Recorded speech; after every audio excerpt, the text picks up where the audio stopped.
You're listening to the free ad-sponsored re-release of American Elections Wicked Game, a weekly march through every presidential election from 1789 to 2024. To listen to all episodes right now ad-free, go to intohistory.com. Subscribers there enjoy ad-free listening, early access, bonus content, and more from a growing collection of great history podcasts. Start your free trial today at intohistory.com.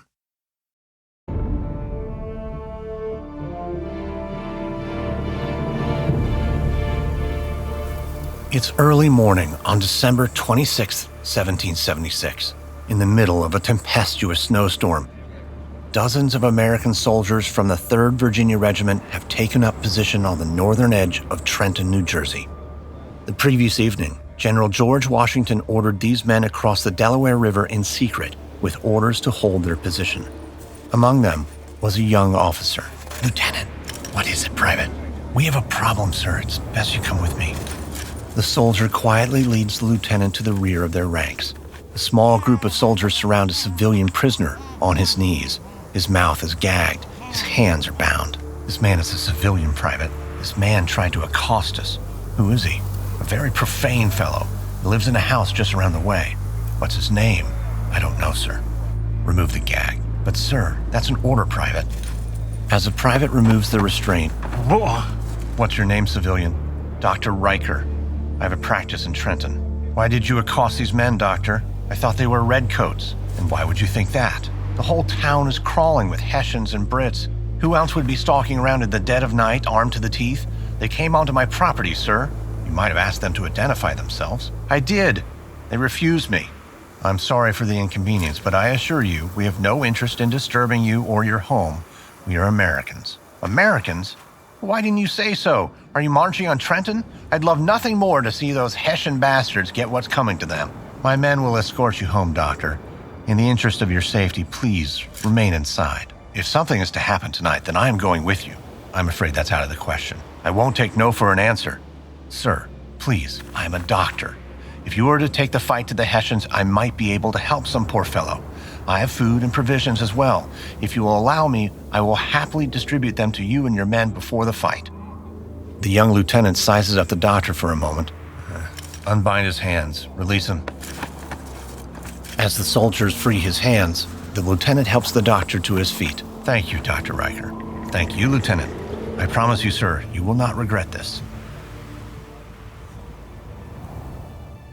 At 8 a.m. on the morning of December 26th, the 3rd Virginia Regiment set upon the British Allied Hessian forces at Trenton, New Jersey. The surprise attack was a stroke of tactical genius orchestrated by General George Washington. The night before, Washington had ordered one of his captains to take 50 men across the Delaware River to be the tip of the spear. A brave young lieutenant, not 18 years old, had volunteered to go with them. In the midst of the fight, the lieutenant was shot down by a musket ball that passed through his breast and shoulder. He was carried from the field to a nearby residence where Dr. Riker dressed his wounds and repaired a severed artery in his shoulder. At the Battle of Trenton, Dr. Riker earned his place in the annals of history by saving the life of a young lieutenant and a future president, James Monroe.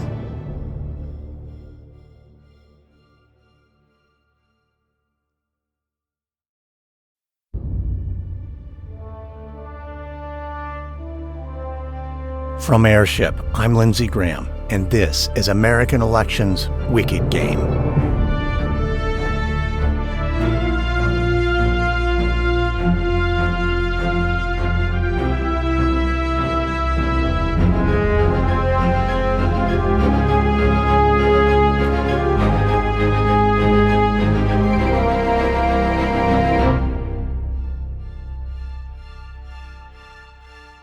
James Monroe wore many hats in his days of public service: Revolutionary War hero, founding father, and public servant.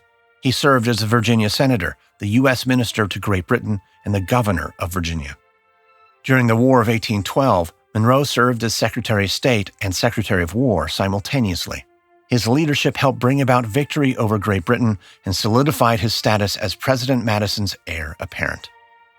In the election of 1816, Monroe was elected the 5th President of the United States, the last founding father to serve in the office of the presidency. His victory ushered in what would later be called the era of good feelings. By 1816, the Federalist Party was nearly extinct. Republicans dominated national politics and set the stage for Monroe's victory in the election of 1820, the last uncontested presidential election in American history. But in many respects, the era of good feelings was a misnomer. If it was a period of one-party dominance, it was also not strictly a period of national unity.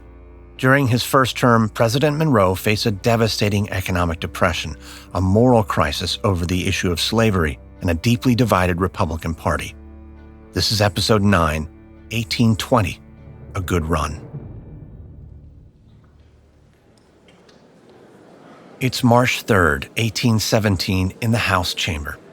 In between sessions, Senator James Barber of Virginia makes a private appeal to House Speaker Henry Clay of Kentucky. Barber is on official Senate business to ask Clay if the House chamber might be used for the inauguration of President-elect James Monroe.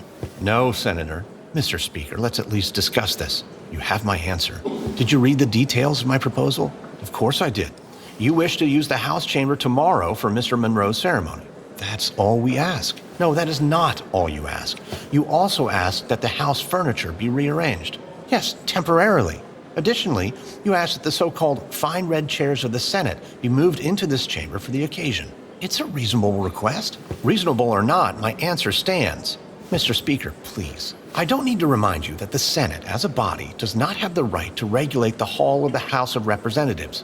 "Mr. Speaker, we do not wish to regulate the hall, nor does the Senate have the right to arrange the furniture thereof, nor do you have the right to introduce other furniture into it without the express concurrence of the members of the House." "Mr. Speaker, the red chairs will be promptly removed and the hall restored to its original condition, I assure you." "As I said, you have my answer." "Sir, is this about the ceremony or is this about something else?" Clay knows exactly what Barber is suggesting. Clay isn't upset about furniture. He's upset with James Monroe for not appointing him Secretary of State. But he dodges the question. "Senator Barber, I have no doubt that the members of the House would be well pleased if the Senate should, on tomorrow, attend in this Representatives' Hall the contemplated ceremony. The furniture of this House, such as it is very much in your service. Perhaps, Mr. Speaker, you prefer the inauguration ceremony be held out of doors. That is entirely up to the President. Good day, Senator." Henry Clay wanted to be president after James Monroe.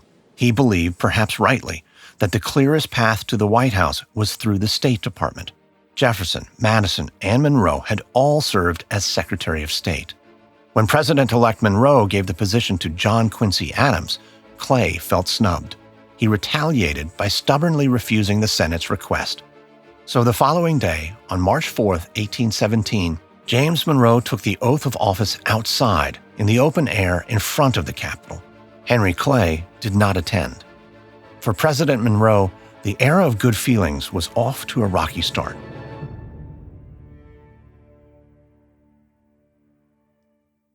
In his inaugural speech, James Monroe laid out his presidential priorities: growing the economy, building up the military, and uniting the country. For Monroe, it would be a tall order. At the time of his inauguration, he faced a divided Democratic-Republican Party. His party, commonly called the Republicans, were split into factions. Henry Clay and the War Hawks had risen to political prominence by advocating for the War of 1812 and basking in the glory of the perceived U.S. victory. The New Republicans, a group of pro-Monroe political moderates, supported Madison and Monroe's embrace of Federalist policies, like protective tariffs, a strong military, and a second bank of the United States. Conversely, the tertium quids, sometimes called the Old Republicans, resented Madison and Monroe for their move towards Federalist policies. But in 1816, the Federalist Party was on its last leg, in large part because of the anti-war posture they had taken during the War of 1812. In December of 1814, Federalists from New England had met in secret in Hartford, Connecticut. They discussed, among other things, the possibility of seceding from the Union. Less than a week later, the war had come to an end, and when it was revealed the Federalists were not only anti-war, but potentially secessionists, the political blowback had been so severe that the Federalist Party had not even put forward a national candidate to run against Monroe. But even if Monroe had adopted some Federalist policies, he did not forget their disloyalty. He largely excluded Federalist politicians from the government, but he did not turn his back on the people. Determined to unite the country, Monroe set out on a tour of the U.S. He started in the Federalist hotbed of New England. James Monroe's journey began in the early summer of 1817. The tour was not supposed to be a big to-do. Monroe hoped to be discreet, to make the journey as if he were a private citizen. He wanted to meet the people and quietly inspect U.S. defenses along the East Coast. But on the way to Baltimore, Monroe was met by a massive crowd of well-wishers, citizens, and statesmen. He wrote to Thomas Jefferson, "I had, therefore, the alternative of either returning home or complying with the opinion of the public, and immediately I took the latter course." Monroe traveled by steamboat, horse, and coach across New England, from Washington to Baltimore to Philadelphia to New York, and then eventually west to the Great Lakes. Along the way, he was met with parades, processions, booming cannons, banquets, and thousands of adoring fans. When Monroe stopped in Trenton, New Jersey, he visited the spot where he had once taken a bullet for his country. Hundreds of soldiers, veterans of the Revolutionary War, were there to greet him. The soldiers saluted Monroe as he passed them by. The president, dressed simply in the old style of the Revolution, shook hands with each and every one of them. In the summer of 1817, the New Haven Herald wrote of the tour, "It was not the sound of artillery, the ringing of bells, nor the splendid processions. It was the pride and satisfaction with which the Americans paid the voluntary tribute of respect to the ruler of their own choice. The demon of party for a time departed and gave place for a general burst of national feeling." But the burst of national feeling would be short-lived. In February of 1819, there was a crisis brewing over the issue of slavery, and it would threaten to tear the country apart. The conflict would hang on the state of Missouri. On February 13, 1819, New York Congressman James Talmadge introduced an amendment to restrict slavery in Missouri as a condition of its pending statehood. The amendment also called for the emancipation of all children of slaves at the age of 25. The ensuing debates in the House were heated. Congressman Thomas Cobb of Georgia chided Talmadge, "You have kindled a fire which all the waters of the ocean cannot put out, which seas of blood can only extinguish."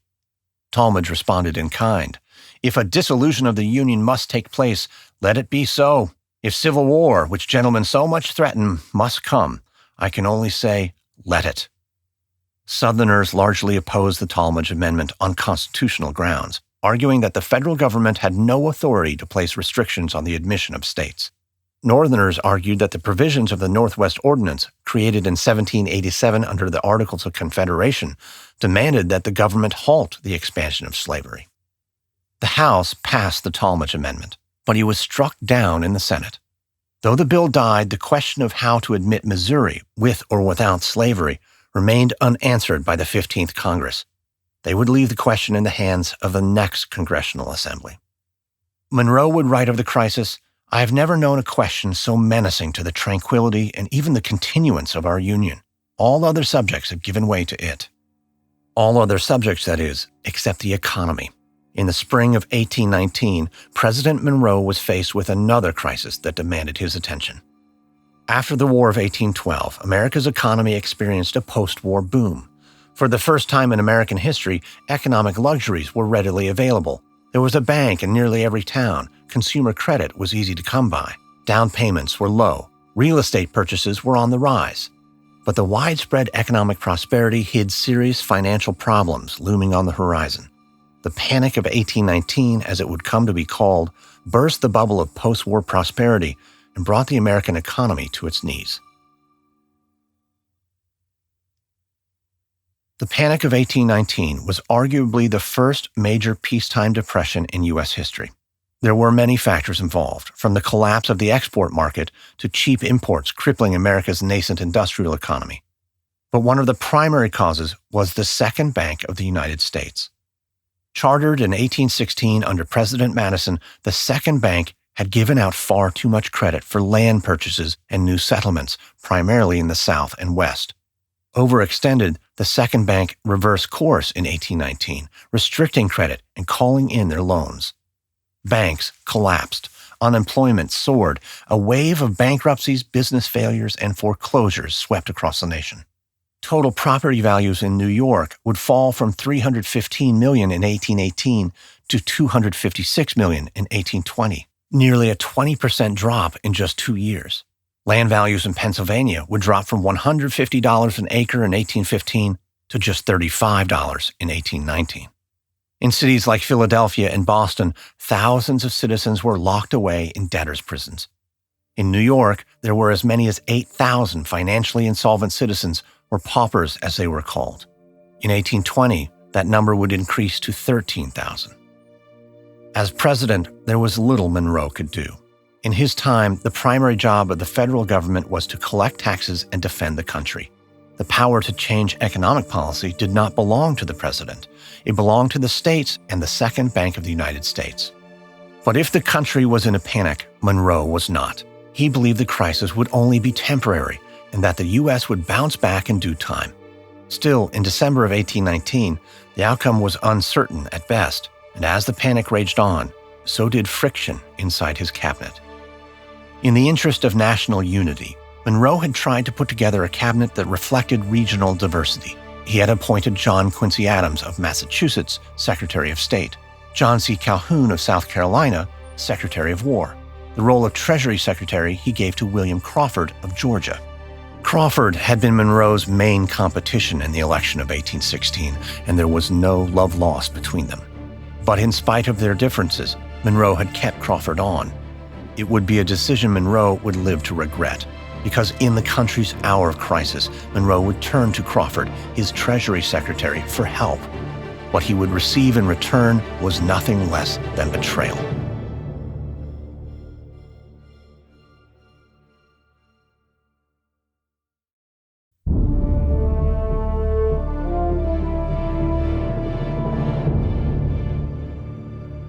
In December of 1819, in his annual message to Congress, Monroe advocated for protective tariffs, imploring Congress to give encouragement to U.S. industries. In his message, he included a summary of public finances prepared by Treasury Secretary Crawford. Crawford's projected numbers painted an optimistic picture. Monroe informed Congress that the U.S. would end the following year well in the black. But this was nowhere near the truth, and Monroe did not know it. Crawford did. In a separate report to Congress, Crawford predicted a $5 million deficit, but withheld this information from Monroe. Monroe was deeply embarrassed at the public inconsistency. Still, he accepted the simple explanation. Crawford had made an honest mistake. Monroe's Secretary of State, John Quincy Adams, saw it differently, though. He saw it as sabotage. Adams wrote, "Every act and thought of Crawford looks to the next presidency." Crawford went to work, slashing the budget, especially national defense. Crawford knew he couldn't beat James Monroe in 1820, but he could position himself as the savior of the financial crisis. By cutting the military, he was also weakening his main competition for the 1824 election, War Secretary John C. Calhoun. In the absence of an opposition party, the Republicans looked poised to tear each other apart. As John Quincy Adams wrote, "As the old line of demarcation between parties has broken down, personal has taken the place of principled opposition. The personal friends of the president are neither so numerous nor so active nor so able as his opponents." But as 1819 came to an end, William Crawford wasn't Monroe's biggest political problem. The issue of Missouri once again found its way to the center of national politics. The question of slavery in Missouri would upend the status quo, divide the Republican Party along regional lines, and threaten to deprive James Monroe of a second term.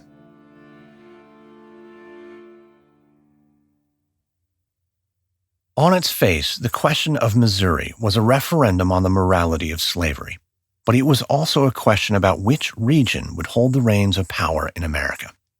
Since the ratification of the Constitution in June of 1788, population growth in the North had drastically outpaced the South.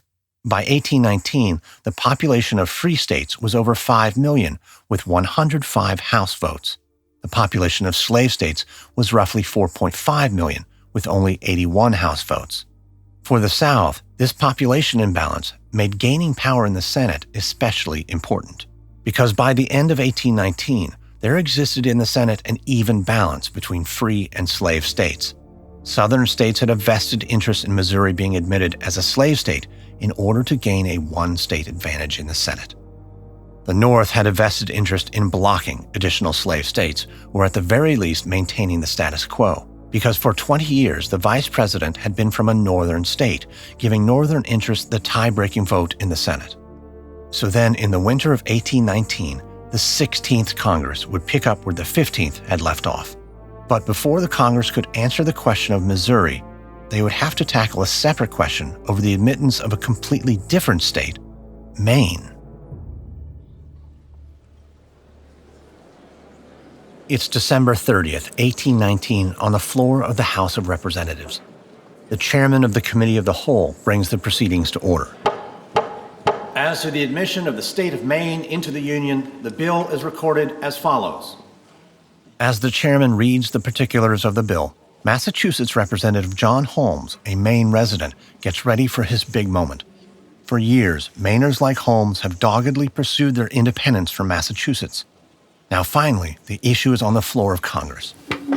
When the chairman concludes, Holmes takes the floor. Mr. Chairman, I hereby request that the members of the committee do rise and report the bill for the admittance of Maine as a state. But the Speaker of the House, Henry Clay, bellows from the front of the chamber. Mr. Holmes, I am not yet prepared for this question. Mr. Speaker, Maine has concluded all requirements necessary to be admitted as a state. I am not opposed to the admission of the state of Maine into the Union, Mr. Holmes. The intelligence of her people, the extent of her territory, her separation from old Massachusetts, all concur to recommend the proposed measure. Only, before this measure is acted upon, I wish to know whether certain doctrines of an alarming character with respect to a restriction of admission into the United States west of the Mississippi were to be sustained on this floor. Holmes knows exactly what Clay means by doctrines of an alarming character. He means slavery restrictions for the state of Missouri. Mr. Speaker, for 20 years, the people of Maine have struggled to gain their independence from Massachusetts. I must remind the gentlemen of the House the terms of our separation agreement require that Congress admit Maine before March 3rd. If not, the whole proceeding which has taken place is void, and the question would be referred back to Massachusetts. Will anyone here say we ought not to be admitted into the Union? It seems we are answered, and yet you are demanding that unless we agree to admit Missouri into the Union unconditionally, Maine ought not to be admitted? I hope the doctrine did not extend quite as far as that. It did, sir. The issues of Maine and Missouri are wholly unconnected. As to the question of slavery, I know of no difference between the rights of a slave and the rights of the white man. As to the question of slavery's restriction, I would forfeit the chance of Maine rather than forfeit my opinion on the subject. I certainly hope the gentleman from Kentucky does not wish to place the question of Maine on that footing. But in late December 1819, holding Maine hostage was exactly what Henry Clay had in mind. Clay did tie Maine and Missouri together in order to bring pro-restriction Northerners to the negotiating table. In the end, his plan would work.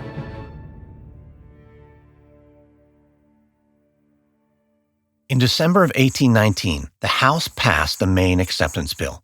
Taking their cues from Henry Clay, the Senate promptly killed the bill and insisted on linking the fate of Maine to Missouri. It was a deft political move that forced both sides to the negotiating table.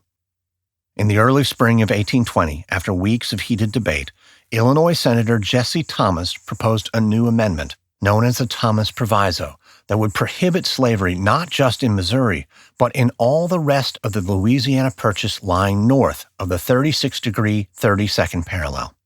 The Thomas Proviso would be the keystone of what would come to be known as the Missouri Compromise. Throughout the spring of 1820, President Monroe had largely stayed away from the argument over the Missouri crisis. He did so even as he continued his tour of the United States and journeyed into the South, the hotbed of pro-slavery sentiment. With the exception of John Adams, every U.S. president prior to 1820 had been a slave owner. James Monroe, like Washington, Jefferson, and Madison before him, owned dozens of slaves. Also like his predecessors, Monroe had acknowledged slavery as an evil on multiple occasions. He had once written, "The God who made us made the black people, and they ought not to be treated with barbarity." Yet his personal reservations did not prevent him from engaging in and profiting from the practice of slavery. So for James Monroe, the Thomas Proviso was not a moral question. It was political. On the question of Missouri, his party was divided along regional lines, and that division threatened to hurt his chances in the election of 1820. Monroe's supporters in the North assured him that the Thomas Proviso was the only way the slavery question could be resolved on peaceful terms. A veto was unimaginable. To his supporters in the South, the opposite was true. The bill had not yet landed on Monroe's desk, and already the cries of veto were growing in the South. Nowhere were those cries louder than in Monroe's home state of Virginia. The members of the Virginia caucus gathered in early February 1820 to nominate presidential electors. All signs pointed to them supporting Monroe. But after the Thomas Proviso, Virginia began to sing a different tune. When Virginia caucus members received word that Monroe was inclined towards the proviso, they abandoned the caucus and walked out, refusing to nominate electors.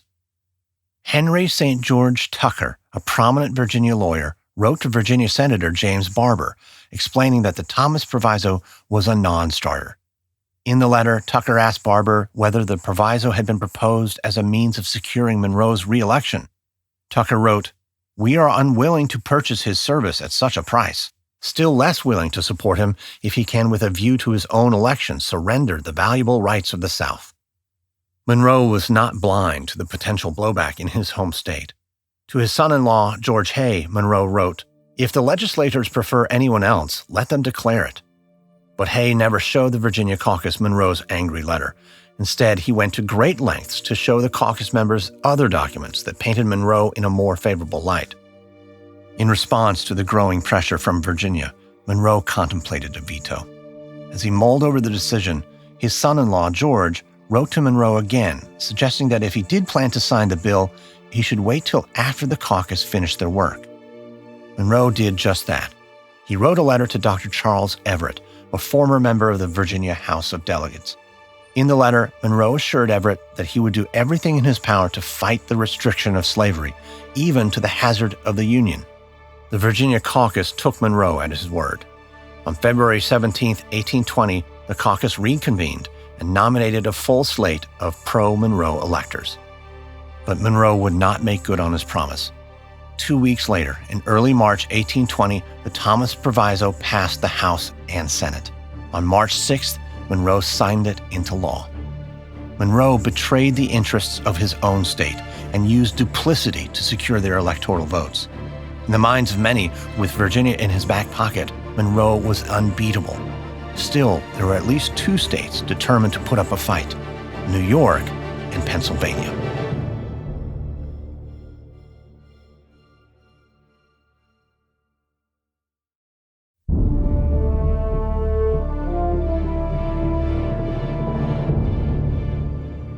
By 1820, New York was the most populous state in the Union, with over 1 million citizens. But the Virginia dynasty, from Jefferson to Madison to Monroe, had been in power for 20 years, and New York was ready to take its place as the most influential state in the nation. 1820's New York was divided into two political groups: supporters of Governor DeWitt Clinton and a pro-Monroe group called the Bucktail faction, led by future President Martin Van Buren. On the national political scene, DeWitt Clinton had been a persona non grata ever since he teamed up with Federalists and ran against James Madison in the election of 1812. Still, he maintained popularity in his home state of New York. There, Governor DeWitt Clinton openly accused Monroe of using the presidency to squash his gubernatorial campaign for re-election in 1820. The two men disagreed on a number of policy issues, not the least of which was slavery. Clinton waged a war against Monroe in the press, defining his campaign on the slavery question. Pro-Clinton newspapers sought to give New Yorkers a clear choice: Monroe, the pro-slavery ticket; Clinton, the anti-slavery ticket. But in the end, Clinton's cause was hopeless. The Monroe-Bucktail ticket decisively won the vote in the state assembly and the state senate, giving New York's electoral votes to James Monroe. But there was still Pennsylvania. In 1820, William Duane, the editor of Philadelphia's Aurora newspaper, published a series of attacks against Monroe. An anonymous correspondent named Brutus perhaps Duane himself, described Monroe as an immoral man whose wealth derived from the sweat and blood of his slaves. Brutus accused Monroe of corruption and attacked the president for not doing enough to pull the country out of the economic crisis.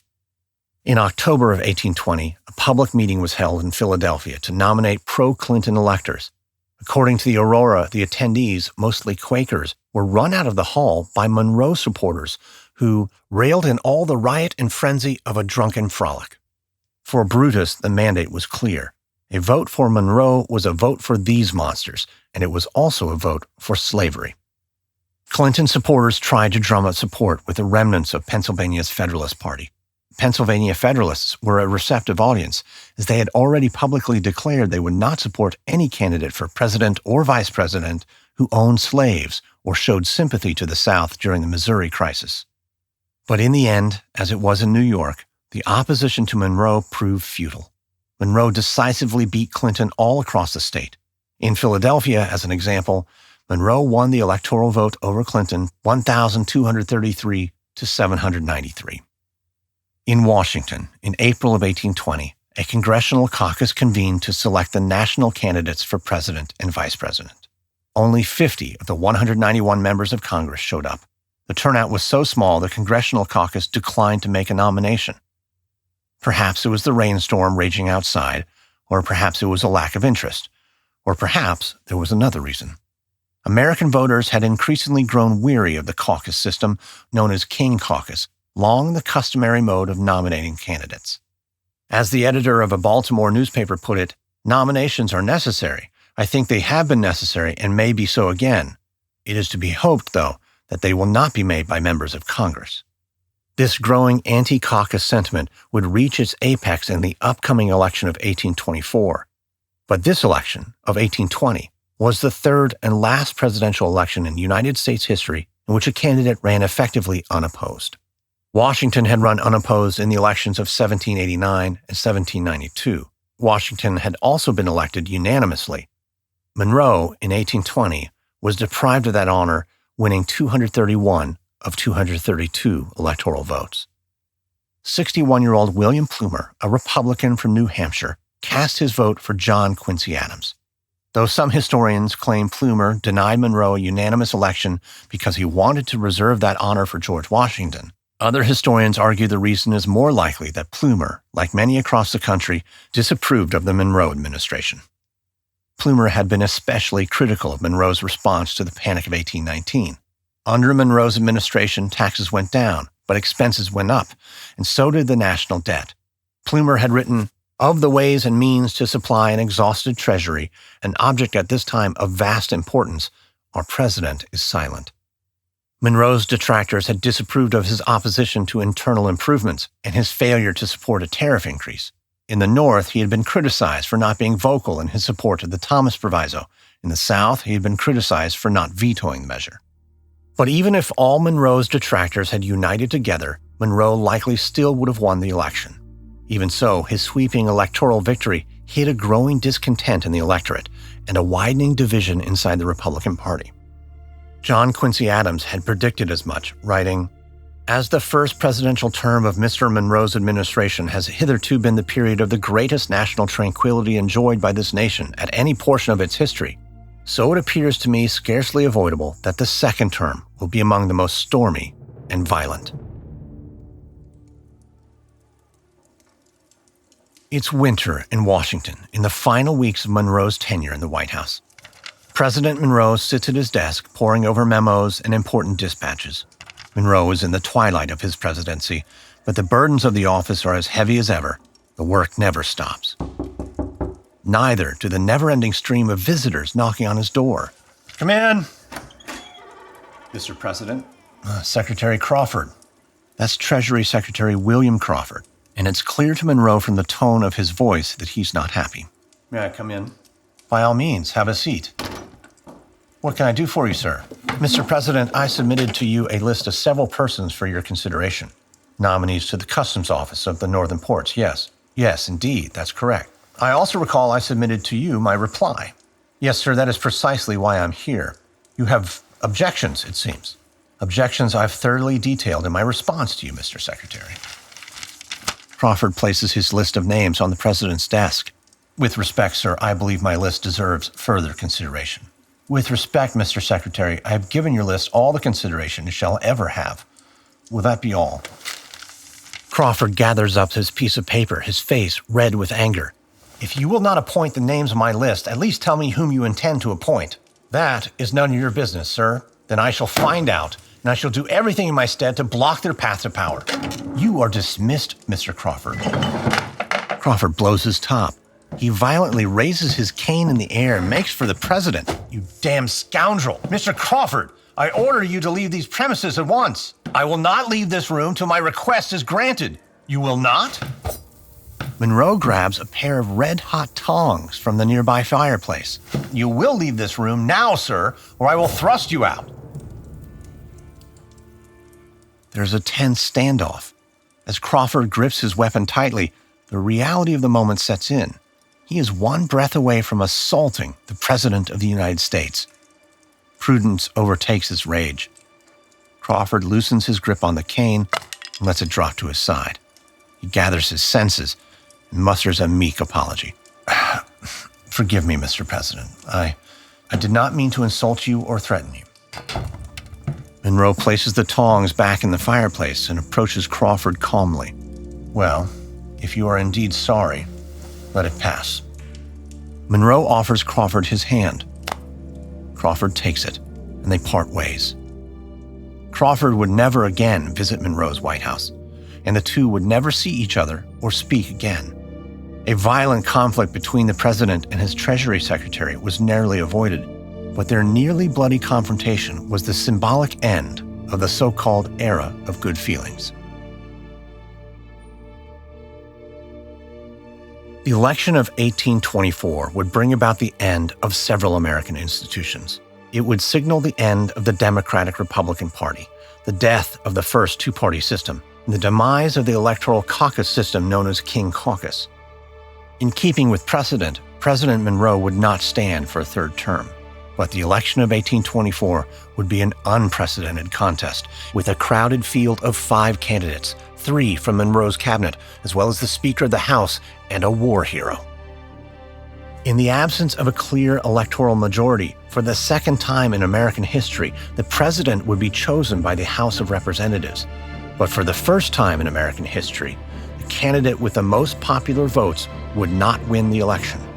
In the end, John Quincy Adams would secure the White House with a little help from what his enemies would call the corrupt bargain. This is episode 9 of American Elections Wicked Game, 1820, A Good Run. On the next episode, the election of 1824. As 5 political titans compete for the White House, backroom deals are struck, alliances are broken, and lifelong enemies are gained.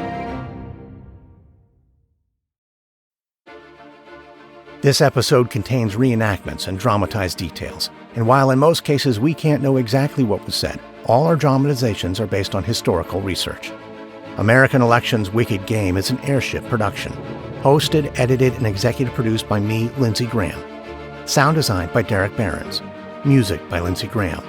Co-executive produced by Stephen Walters in association with Ritual Productions. Written and researched by Stephen Walters.